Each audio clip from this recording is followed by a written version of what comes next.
안녕하세요. 저는 성경 속에 감춰져 있는 하나님의 비밀이 되신 예수 그리스도에 관한 신비의 말씀을 전하는 영마루입니다. 오늘은 신약 성경 에베소서 1장 13절 말씀을 시작하여 1장 14절 말씀 속에 기록되어 있는 성령으로 인치심을 받았으니라는 제목의 말씀을 통하여 성령 하나님께서 우리에게 가르쳐 주시는 말씀의 깨달음에 은혜를 받고자 합니다. 그럼 에베소서 1장 13절 본문 말씀을 열도록 하겠습니다.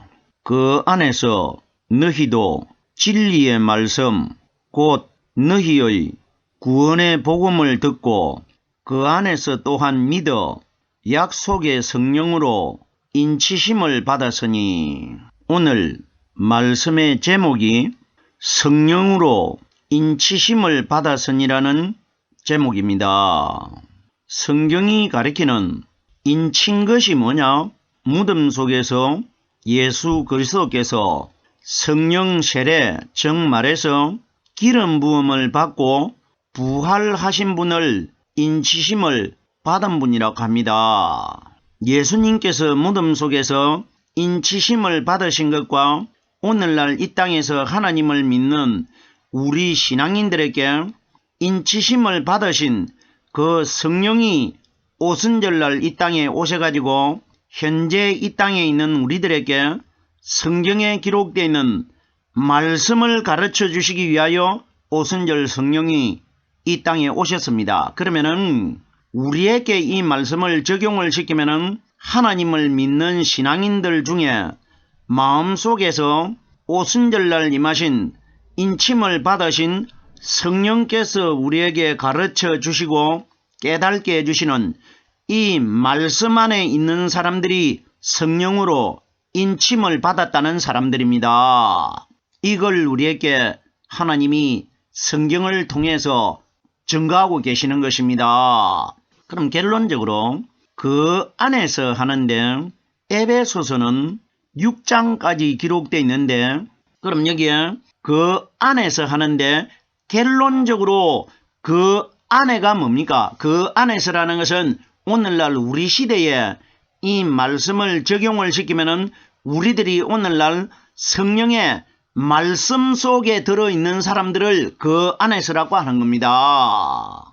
요한복음 15장 7절 말씀해 보면은 너희가 내 안에 거하고 내 말이 너희 안에 거하면 무엇이든지 원하는 대로 다 이루어지리라, 이렇게 말씀해 주십니다. 그럼 여기에 그 안에서 하는 것은 현재 이 땅에 살고 있는 우리들에게 이 말씀을 적용을 시키면은 오순절날 임하신 성령께서 우리에게 가르쳐 주시고 깨닫게 해주시는 이 말씀과 함께 하는 사람들이 그 안에 있는 사람들입니다. 다음 소절을 보겠습니다. 너희도 진리의 말씀, 너희는 이 땅에서 하나님을 믿고 있는 우리 신앙인들 전체를 가리켜 너희라고 합니다. 너희도 진리의 말씀, 성경이 가리키는 진리가 뭐냐? 오순절날 이 땅에 임하신 성령을 가리킵니다. 요한복음 15장 26절과 요한복음 16장 13절 말씀해 보면은 진리의 성령이 오실 때에 그가 내게 대하여 증거할 것이라, 이렇게 말씀해 주셨습니다. 그러면은 예수님 자신은 진리가 아니라는 겁니다. 왜? 진리의 성령이 따로 오신다고 예수님 입으로 말씀을 하셨기 때문에. 그러면은 예수님이 진리로 오실 때는 육신은 오시지 않고 마음속에 들어 계신 성령만 오셨습니다. 그러면은 예수님 속에 들어 계신 성령님이 바로 하나님 아니십니까? 그러면 성령께서 우리에게 가르쳐 주시는 이 말씀이 바로 하나님 아닙니까? 그러면 오순절날 이 땅에 임하신 성령으로 말씀 깨달은 사람들이 진리의 말씀을 가지고 있는 사람들이라 말입니다. 요한 1서 5장 7절 말씀해 보면은 성령은 진리니라 이렇게 기록이 되어 있습니다. 너희도 진리의 말씀이라고 하면은 반드시 이 땅에서 하나님을 믿는 우리 신앙인들은 진리이신 성령께서 우리에게 가르쳐 주시고 깨닫게 해주시는 이 말씀 안에 있어야 된다. 이 원리인 것입니다. 진리의 말씀 곧 너희의 구원의 복음을 듣고 곧 듣는다는 것은 구원의 복음을 듣는다는 것은 예수님이 이 땅에 오셨을 때 그때에 들려주시는 것이 아니고 내가 갔다가 50일이 되는 날 곧 이 세상에 오겠다. 그때부터 너희가 구원을 받을 수 있는 복음을 들을 수 있다. 이 원리인 것입니다. 자 보세요. 이때 에베소서에 기록되어 있는 이 내용은 성령이 이 땅에 오신 이후의 사건이 기록되어 있습니다. 자 그럼 보십시오. 그럼 그때에 제자들만 120명이 성령을 받았다고 그것이 성령이 그때 임했기 때문에 성령이 오시는 것을 기록하지 아니하면은 제자들 이후에 우리 세대들은 성령이 어떻게 받아지고 어떤 사람이 천국을 들어가는지 어떻게 알 수 있습니까? 계속해서 성령은 오셨지만 성경에는 계속해서 성령이 어떻게 임할 것이고 성령을 받은 사람이 천국으로 들어간다. 이것이 기록이 되어 있어야 오늘 우리 후세대들이 알고 믿을 것 아닙니까? 자 그럼 보십시오. 너희의 구원의 복음을 듣고 우리는 무엇으로 구원을 받느냐? 진리이신 성령께서 우리에게 가르쳐 주시는 이 말씀을 통해서 우리가 구원을 받게 됩니다. 성경의 말씀을 통해서 우리가 구원을 받는다는 것은 여러 곳에 성경에 기록이 되어 있습니다. 누가복음에 보면은 사탄이 진리의 말씀을 들어가지고 구원에 이르지 못하도록 말씀을 빼앗아가 버린다고 합니다. 결론이 뭡니까? 말씀으로 구원받는다는 이야기 아닙니까? 사단은 사람이 마지막 날 심판날 어떤 사람이 구원받게 된다는 걸 다 알고 있습니다. 그럼 정확하게 우리가 마지막 날 구원을 받게 되는 것은 성령께서 우리에게 가르쳐 주시고 깨닫게 해주시는 이 말씀을 통해서 마지막 날 구원을 받게 된다. 이 원리인 것입니다. 너희의 구원의 복음을 듣고 우리가 복음이라는 단어를 신앙인들이 많이 사용하고 있지 않습니까? 복음이라는 뜻이 뭡니까? 하나님의 말씀을 전하는 것이 복음이다. 이 원리가 틀리다는 이야기는 아닙니다. 성경이 가리키는 복음이 우리가 정확하게 깨달으면 어떤 원리냐? 사람에게 복 있는 나라로 들어갈 수 있는 음성을 들려주시는 하나님의 말씀을 복음이라고 합니다. 보세요. 사람에게 가장 큰 복이 뭐냐? 하늘나라 들어가는 것이 가장 큰 복입니다. 예수님께서 마태복음 25장 32절 말씀에 보면은 오른편에 있는 양들에게 하나님께 복을 받은 자들이여 이렇게 말해줍니다. 복이 뭡니까? 천국 들어가는 사람을 복이라고 합니다. 자 보세요. 구원의 복음을 듣고란 건 뭡니까? 우리가 어떻게 하나님의 복음의 말씀을 들을 수가 있습니까? 솔직히 들을 수 없지 않습니까? 근데 보세요. 구원의 복음을 듣고 하는데 듣는다는 것은 이 땅에서 하나님의 말씀이 성경에 기록이 되어 있는데 이 말씀이 오순절날 이 땅에 임하신 성령님을 통해 가지고 말씀이 하나님으로 깨달아지는 사람은 바로 하나님의 복음의 음성을 듣고 있는 겁니다. 이걸 너희의 구원의 복음을 듣고 이렇게 기록되어 있는 겁니다. 말씀의 깨달음이 하나님의 복음을 듣고 있는 것입니다. 그 안에서 또한 믿어. 그 안이 뭡니까? 말씀 안에서 이 말입니다. 성령님과 함께하는 사람을 가리킵니다. 그 안에서 또한 믿어. 우리는 반드시 오순절날 이 땅에 임하신 성령 안에 들어있어야 그것이 하나님을 믿는 믿음이 된다. 이 원리입니다. 성령이 들어있어야 내가 하나님을 믿는 것이 되는 것입니다. 그래서 그 안에서 또한 믿어. 말씀 안에서 반드시 믿음을 가지라 이겁니다. 우리가 이 땅에서 주의를 아무리 잘 지키고 새벽 기도를 빠지지 않고 나가도 말씀 안에 있지 아니하면은 믿음이 될 수가 없는 겁니다. 그 안이라는 뜻이 말씀 안에 있는 것 아닙니까? 그 안에서 또한 믿음, 약속의 성령으로 인치심을 받았으니 약속의 성령은 바로 오순절날 이 땅에 임하신 성령께서 우리에게 가르쳐 주시는 말씀을 약속의 성령이라고 합니다. 성경이 가리키는 약속이 무엇이냐? 마지막 심판날 심판주 하나님께서 이 땅에 오시면은 우리들과 무엇으로 약속을 해 두셨느냐? 오순절날 이 땅에 임하신 성령이 가르쳐 주시는 말씀이 나와 너희가 약속이 될 것이라, 이걸 가리킨 것입니다.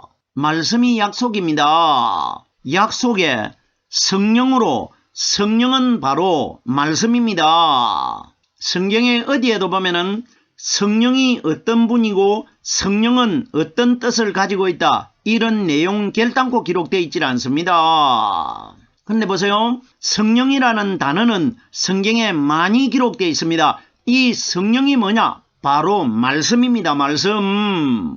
성령은 바로 하나님 아버지 아닙니까? 그러면 요한복음 1장 1절에 이 말씀은 곧 하나님이시라. 그러면 성령 하나님이 바로 말씀 아닙니까? 그럼 여기에 약속의 성령이라는 것은 오순절날 이 땅에 임하신 성령께서 우리에게 가르쳐 주시는 이 말씀이 마지막 날 하나님과 나와의 관계에 약속이 되고 언약이 될 것이라, 이 원리인 것입니다.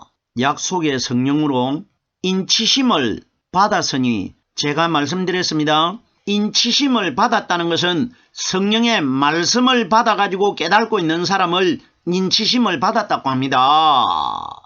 요한복음 6장 27절 말씀해 보면은 예수님께서 인자는 하나님의 인치심을 받은 자니라 이렇게 말해줍니다. 인치심을 받은 자의 준말이 인자입니다. 그럼 여기에 성령으로 인치심을 받았으니 어떤 사람이? 말씀 안에 있는 사람, 그 안에 있는 사람. 계속해서 에베소서 1장 14절 말씀입니다. 이는 우리의 기업의 보증이 되사 그 얻으신 것을 구속하시고 그의 영광을 찬미하게 하려 하심이라. 이는 하는데, 이가 뭡니까? 성령의 말씀을 가진 사람들을 이라고 합니다. 제가 성경 말씀을 전할 때에 성령의 말씀을 가진 사람이 아니면은 천국에 들어가지 못한다, 이 말을 굉장히 많이 사용했습니다.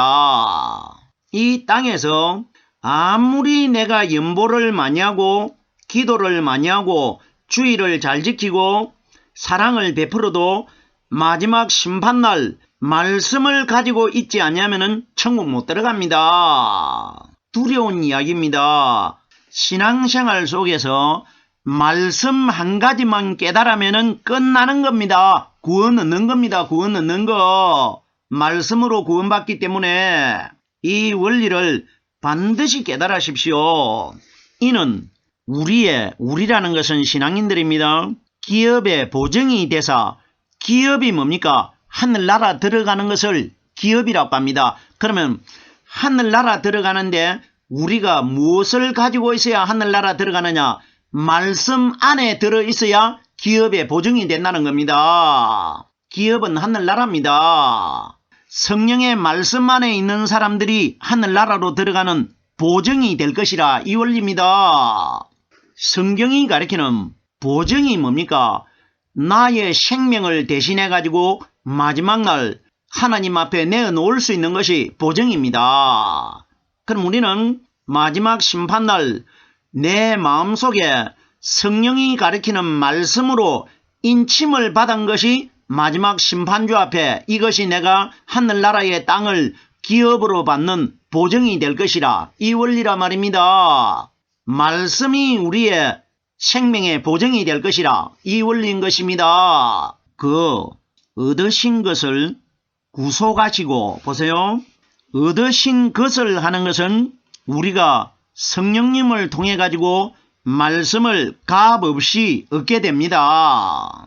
얻으신 것을 사람이 성령님을 통해 가지고 깨달아지는 말씀을 가진 것이 하나님에게 말씀을 얻은 것입니다. 이걸 얻으신 것을 하는데 사람의 마음속에 들어있는 성령의 말씀을 얻으신 것이라고 합니다. 얻으신 것을 구속하시고, 그러면 성령께서 가르쳐 주시는 말씀의 깨달음 속에 있는 사람들을 구속한다는 것은 마지막 날 구원받을 사람을 이 세상 속에서 속해내겠다 이겁니다. 우리가 구속이라고 하면은 하늘나라로 들어 올린다, 하늘나라로 공중으로 끌어올린다, 이걸 구속이라고 하는데, 결론적으로 구속이 뭐냐? 마지막 심판날 이 땅에서 성령님을 통해 가지고 말씀이 깨달아지고 있는 사람들을 그 속에서 속하여 가려내겠다, 이걸 구속이라고 합니다. 구원받을 백성을 이 세상 사람 전체 속에서 속하여 가려내겠다, 이걸 구속이라고 합니다. 여러 가지로 복잡하게 구속은 무엇이며 구원은 무엇이냐, 이런 건 깨달을 필요가 없습니다.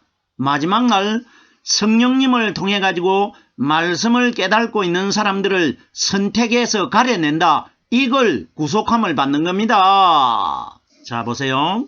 구속에 관해서 우리가 봄이 되면은 많은 채소에 씨를 뿌리는데, 사람이 그 씨를 고르게 뿌리지 못하기 때문에 많이 간 데는 많이 가가지고 채소가 많이 올라오고, 적기 간 데는 드물게 올라옵니다. 그럼 보십시오. 그 속에서 채소를 갖다가 올라오면은 속아냅니다.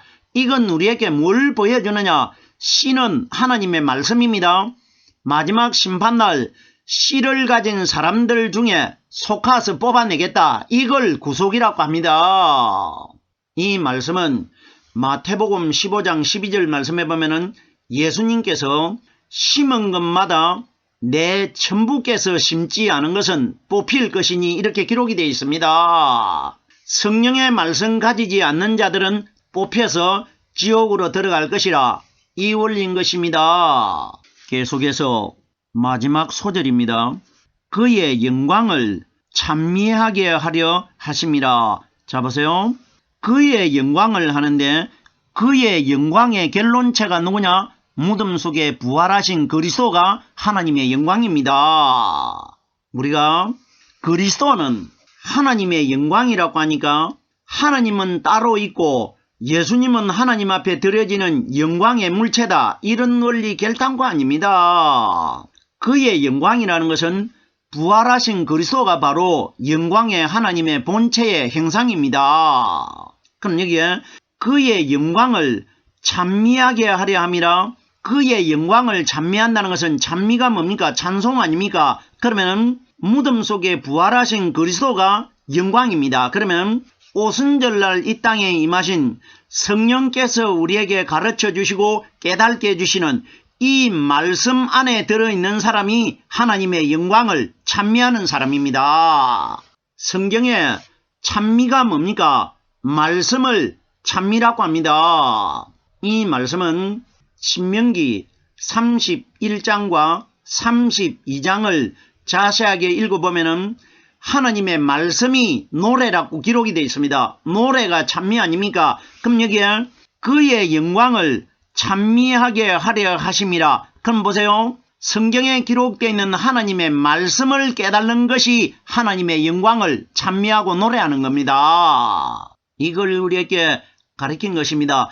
성경이 가르치는 영광이 뭡니까? 마리아 몸속에서 태어나셨던 예수님이 무덤 속에서 성령 세례를 받고 부활을 합니다. 부활하신 그리스도를 정확하게 영광이라고 기록이 되어 있습니다. 이 말씀이 어디에 기록이 되어 있느냐? 요한복음 7장 39절 말씀해 보면은 예수께서 아직 영광을 받지 못하신 고로 성령이 아직 저희에게 계시지 아니하시니라. 그럼 보십시오. 정확하게 성령이 영광 맞지 않습니까? 영광이라는 뜻은 얼굴의 형체가 해같이 빛나고 번개같이 빛나는 그분을 영광이라고 합니다. 영적인 몸으로 얼굴에 광채를 가진 분을 영광이라고 합니다. 준말입니다. 그럼 보세요. 그의 영광을 찬미하게 하려 함이라. 그럼 부활하신 그리스도 성령은 말씀을 가르쳐 주시기 위하여 이 땅에 오셨지 않습니까? 말씀이 영적으로 깨달아지고 있는 사람들이 하나님의 영광을 찬미할 것이라, 이 원리라 말입니다.